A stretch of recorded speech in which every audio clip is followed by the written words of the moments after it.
that Christians have been stitching my last video because they all stitch the exact same part where I say Jesus wasn't born on Christmas, and then they all say the exact same thing. We know that Jesus wasn't born on Christmas. Way to teach us something new, atheist. It was a pagan holiday, and now we observe it as Jesus' birthday because we have taken over. We have conquered the pagan holiday. You don't get to do that. See, your book in Deuteronomy 12:31-32 says that you are not allowed to take pagan holidays and then repackage them as gods. Also, the only people that celebrated birthdays in the Bible were the bad guys. That's why there's no specific date given for Jesus' birth, because it's not supposed to be observed. So, way to prove to me that you are even more biblically illiterate. Sit down. You are out of your league. Let's assume for the sake of argument that some of the Christmas traditions we celebrate have some past pagan roots. Would that make Christmas off limits for Christians? This woman seems to think so, and she offers two reasons. First, she cites Deuteronomy 12:31-32.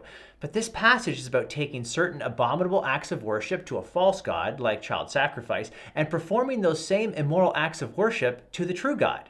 Is that what Christians are doing at Christmas? Are we decorating trees and giving gifts and kissing under the mistletoe as an act of worship to our God? Of course not. My decorated tree has as much religious significance to me as my decorated bookshelf behind me. Simply put, these are Christmas traditions, not religious ceremonies, and that's an important distinction. Paul's teaching on eating meat sacrificed to idols is relevant here. Some Christians were worried about eating meat sacrificed to pagan idols because that would be an act of pagan idol worship.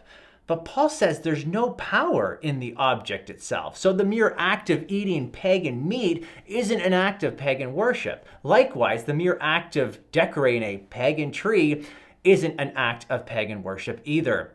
But if you're not convinced, don't do it.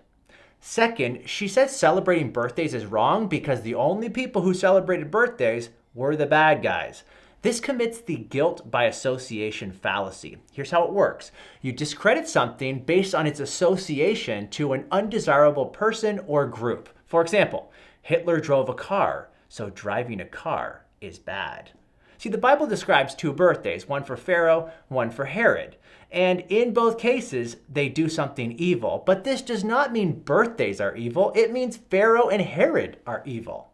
Ultimately, Christmas is about celebrating an event. The Word became flesh and dwelt among us, and we have seen his glory, glory as the only Son from the Father, full of grace and truth.